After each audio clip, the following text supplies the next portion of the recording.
My name is Tessa, and I'm a 32-year-old web designer. I've been on my own since losing my parents at a young age, and I've grown accustomed to living alone. I never planned on getting into a serious relationship. My goal was to live life on my terms, enjoying every moment.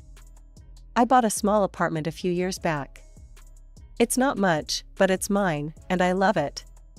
After work, I usually spend my evenings scrolling through social media. One ordinary Tuesday evening, as I was mindlessly flipping through my feeds, a notification popped up. A handsome guy had sent me a message. I didn't think much of it at first. I get random messages now and then. But something about this one felt different. His name was Jake. "Hey there, Tessa. I couldn't help but notice your profile. You've got a great eye for design. I run an auto repair shop, and I've been thinking about updating our website." I hesitated for a moment. It wasn't often that I mixed business with pleasure, but something about Jake's message intrigued me. I decided to reply. "Hi Jake, thanks for reaching out. I'm always interested in new projects." And just like that, our correspondence began. His messages were always thoughtful, never pushy. We talked about everything from our favorite movies to our dreams for the future. Jake was funny, smart, and seemed genuinely interested in getting to know me. After a week of daily chats, Jake finally asked me out on a proper date. "Tessa, I've really enjoyed talking with you this past week. Would you like to grab dinner with me this Friday? I know a great Italian place downtown." I surprised myself by saying yes without hesitation. Jake was waiting for me outside the restaurant. He was even more handsome in person, tall, with dark hair and piercing blue eyes. He greeted me with a warm smile and a gentle hug. As we sat down at our table, I couldn't help but feel a spark of excitement. Jake was confident and charming, making me feel at ease right away. We talked and laughed for hours, the conversation flowing as easily as it had in our messages. "So, tell me more about your auto repair shop," I said, genuinely curious about his work. Jake's eyes lit up. "It's been my dream since I was a kid. I love cars, and I love helping people. The shop lets me do both. I've got a great team of mechanics working for me now, which gives me more time to focus on growing the business." As the night went on, I found myself more and more drawn to Jake. He was smart, ambitious, and incredibly easy to talk to. By the time we said goodnight, I knew this wouldn't be our last date. Over the next few weeks, Jake and I saw each other more and more. He took me to art galleries, knowing I'd appreciate the designs. I helped him brainstorm ideas for his shop's new website. It felt natural, easy, like we'd known each other for years. One night, as we were walking hand in hand through the park, Jake turned to me. "Tessa, I need to tell you something. I want you to meet my mom." The day I met Jake's mother, Sarah, was a turning point in our relationship. Jake had told me she was ill after a stroke, but nothing could have prepared me for the reality of her condition. We arrived at a modest suburban home, and Jake helped his mother to the door. Sarah's movements were slow and labored, her speech slurred. But her eyes were sharp and kind as they met mine. "Mom, this is Tessa," Jake said, his voice full of warmth. "Tessa, meet my mom, Sarah." Sarah's face lit up with a smile. "Welcome, Tessa," she managed, her words coming out with effort. I felt an immediate rush of empathy for this woman. "It's wonderful to meet you, Sarah," I said, taking her hand gently. Over cups of tea, we chatted. Sarah's speech was halting, but her mind was clearly active. She asked about my work, my family, my aspirations. I found myself opening up to her in a way I hadn't done with anyone in a long time. "You're good for my Jake," Sarah said at one point, her eyes twinkling. From that day on, our relationship deepened. Jake and I spent more time together, and I found myself falling for him harder than I ever thought possible. He was everything I'd never known I wanted: kind, funny, ambitious, and deeply caring. A year flew by in a whirlwind of dates, laughter, and shared moments. We had our disagreements, of course, but we always worked through them. Then, on a crisp autumn evening, Jake proposed to me. Yes, I breathed, tears of joy streaming down my face. Yes, I'll marry you, Jake. We celebrated with Sarah that night, her joy evident. As I hugged her, she whispered in my ear, "Welcome to the family, dear." The next few months were a whirlwind of wedding planning and big decisions. Jake and I agreed that after the wedding, we'd move into Sarah's house. It was bigger than my apartment, and it made sense to be there to help care for her. I put my apartment up for rent, feeling a mix of excitement and nostalgia as I packed up my single life. Change had never been easy for me, but with Jake by my side, I felt ready for anything. Our wedding day was perfect, simple and intimate, just like we wanted. As we exchanged vows, I looked into Jake's eyes and saw my future. I thought about how far I'd come from the woman who didn't want any attachments. The first few months of married life were a whirlwind of joy and adjustment. But Sarah's condition weighed heavily on my mind. Seeing her struggle with daily tasks broke my heart, and I was determined to help improve her quality of life. I set about hiring professionals to help with her rehabilitation. Weeks turned into months, and we began to see remarkable improvements in Sarah's condition. She started walking more steadily, her speech became clearer, and her overall mood lifted. One day, I came home to find her puttering around in the garden, something she hadn't been able to do in years. "Tessa," she called out, her voice stronger than I'd ever heard it. "Look at these tomatoes. They're coming in beautifully." Tears sprang to my eyes as I hugged her. "They're perfect, Sarah. Just like you." As Sarah's health improved, she insisted on taking over more household tasks. Soon, she was cooking meals and tidying up, humming to herself as she worked. It was a joy to see her regain her independence. However, as Sarah blossomed, I began to notice subtle changes in Jake. He started staying late at work more often, citing increased business at the auto shop. At first, I didn't think much of it. After all, a successful business meant security for our future. But then the weekend trips started. "Just checking on a supplier," he'd say, or meeting a potential investor. I tried to be understanding, but a nagging feeling of unease began to grow in the pit of my stomach. One Saturday afternoon, as I was curled up with a book, Sarah approached me, her face etched with concern. "Tessa, dear," she said, sitting beside me. "I hope you don't mind me saying this, but don't you think Jake is away too often?" I felt a lump form in my throat. So, I wasn't the only one who had noticed. "I've been wondering about that too," I admitted, my voice barely above a whisper. Sarah patted my hand. "You need to keep an eye on him, Tessa. Don't allow him too many liberties." Her words startled me. It seemed odd that she would advise me to be suspicious of her own son. But as I looked into her eyes, I saw genuine concern there. "I'm sure it's nothing," I said, trying to convince myself as much as her. "He's probably just busy with work." Sarah shook her head slowly. "Just be careful, dear. Men can be unpredictable." Her words haunted me over the next few weeks. One night, as Jake kissed me goodbye before another late meeting, I made a decision.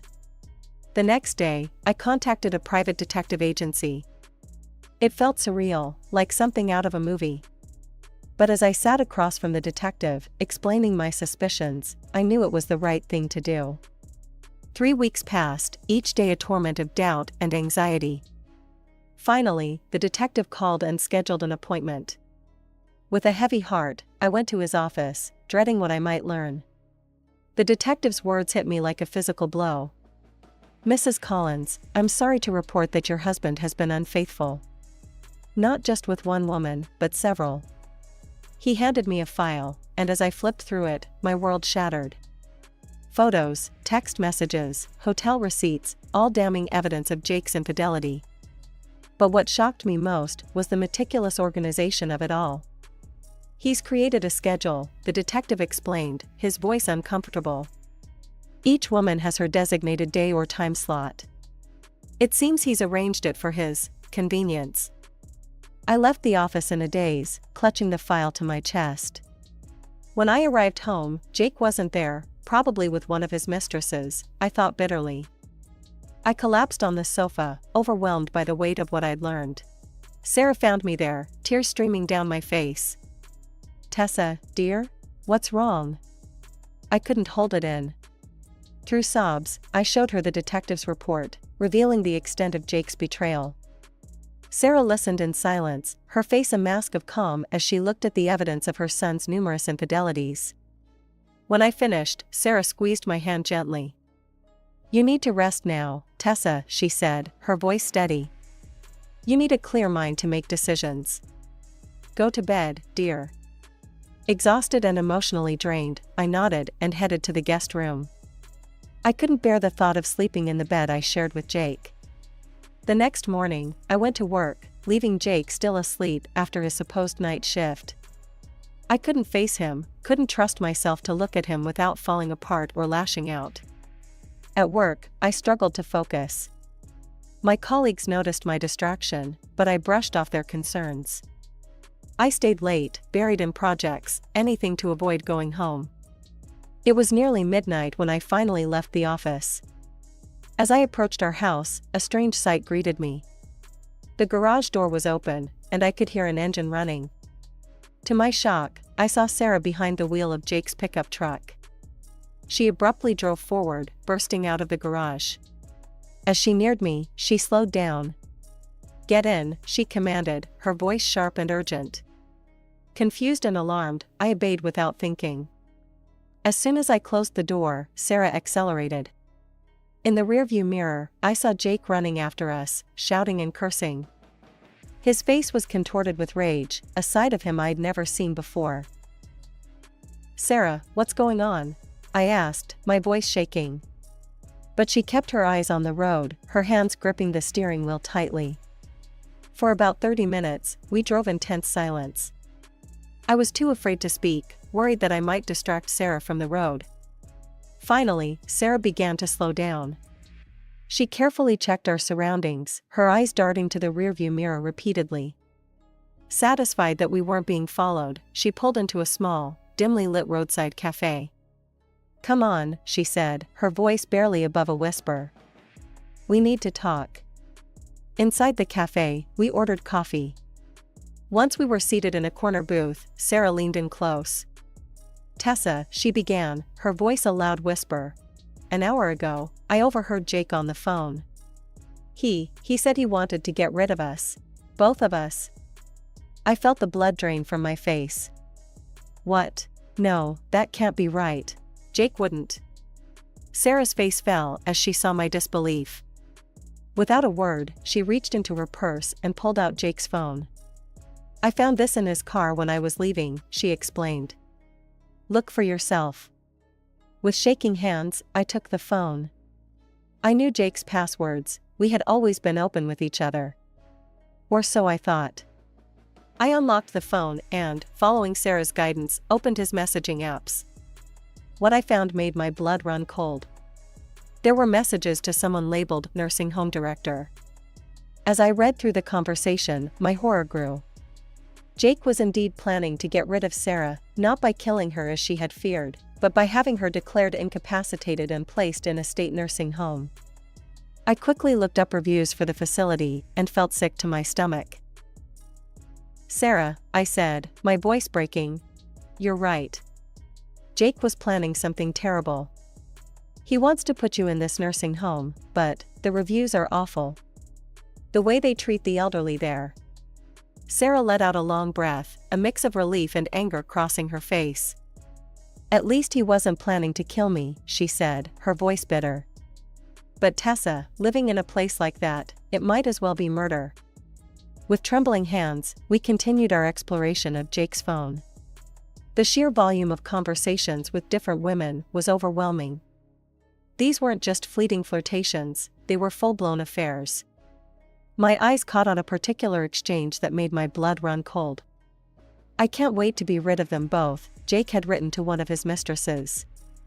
"Once Mom's out of the picture, I'll leave Tessa. I'm tired of playing the devoted husband and son. I need my freedom." I read the words aloud to Sarah, my voice barely above a whisper. The cafe around us seemed to fade away as the weight of Jake's betrayal settled over us like a heavy blanket. We continued reading, both of us growing more disgusted with each message. The intimate details Jake shared with these women made me feel violated and humiliated. He described our private moments, complained about my habits, and praised these other women in ways he had never praised me. Despite my revulsion, a small part of my brain reminded me that I needed evidence. With shaking hands, I began forwarding all the incriminating messages to my email. It felt wrong, like I was violating Jake's privacy, but I pushed the thought aside. After what felt like hours of reading, we couldn't bear to look at any more messages. I put the phone down, feeling dirty and exhausted. We ordered fresh coffee, both of us needing something to do, something normal to cling to in the midst of this nightmare. As we sat there, both trying to process what we'd learned, I noticed Sarah's face take on a faraway look. She stared into her coffee cup, her fingers tracing the rim absently. "Tessa," she began, her voice heavy with old pain. "There's something I need to tell you about Jake's father, my husband." I leaned in, sensing that whatever Sarah was about to share was important. Her words hit me like a physical blow. "Jake's father, he was unfaithful too," Sarah said, her voice barely above a whisper. "He didn't just have affairs. He had a whole other family. 2 children and everything." I gasped, unable to hide my shock. Sarah nodded sadly, confirming the unbelievable truth. "I knew about it," Sarah admitted, her eyes downcast. "I found out years ago, but I loved him so much, Tessa. And I was terrified he'd leave us if I confronted him. So I turned a blind eye. I convinced myself that as long as he came home to us, it was enough." She paused, taking a shaky breath before continuing. I prayed that Jake would be different. I thought seeing his father's bad example would make him loyal and devoted. I thought he'd want to be a better man than his father." Sarah's eyes met mine, filled with regret and sorrow. "But from a young age, Jake was just like him. He went through girls like they were disposable, often dating several at once. There were so many, I couldn't even remember their faces or names. I tried to talk to him about it, but he always brushed me off, said he was just having fun." I sat there, stunned by this revelation. The Jake I knew, or thought I knew, seemed so far removed from this callous young man Sarah was describing.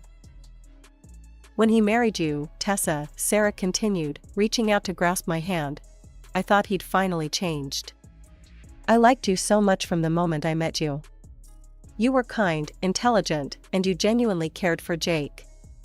I desperately wanted him to be happy with you. I thought maybe you were the one who could make him settle down, be faithful.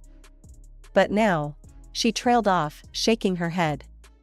"Now he's gone back to his old ways," I finished for her, my voice barely above a whisper. Sarah nodded sadly. "And it's worse than before. He's not just cheating, he wants to get rid of both of us. Also, he can bring his mistresses into our home without interference. He's become even worse than his father. I'm going to divorce him," I said, my voice surprisingly steady. "There's no coming back from this." Sarah nodded, understanding etched across her face. But then, to my surprise, she began to cry quietly. "Please," she whispered, her voice breaking, "please don't leave me too." My heart ached at her vulnerability. I reached across the table and took her hands in mine. "Sarah, I would never leave you. You're family to me, more than Jake ever was." She smiled through her tears, squeezing my hands gratefully. We sat in comfortable silence for a moment, both processing the enormity of the situation. Then, almost without realizing it, I found myself speaking again. "There's something else," I said softly. "I'm pregnant. I just found out this morning at work." Sarah's eyes widened, a mix of emotions playing across her face. Then, to my surprise, a fierce determination settled in her eyes. "Then it's time we fought back," she said, her voice strong. "For you, and for that baby." With renewed purpose, we got back into the pickup truck and headed home. When we arrived, Jake was waiting for us. His face was contorted with fury as he started yelling at Sarah. "How dare you run off with my car and my phone? What the hell were you thinking?" Before he could continue his tirade, I stepped forward, the detective's report clutched in my hand. "Jake," I interrupted, my voice cold, "I know all about your mistresses, and I want a divorce." The change in Jake was instantaneous. The anger drained from his face, replaced by a cool indifference that chilled me to the bone. He didn't even try to deny anything. "Fine," he said, shrugging. "You were never enough for me anyway. But hey, if you want to stick around and put up with my extracurricular activities, I wouldn't mind." I couldn't help it, I laughed. It was a harsh, bitter sound. "I don't think so, Jake. I don't need a man like you in my life." His face darkened.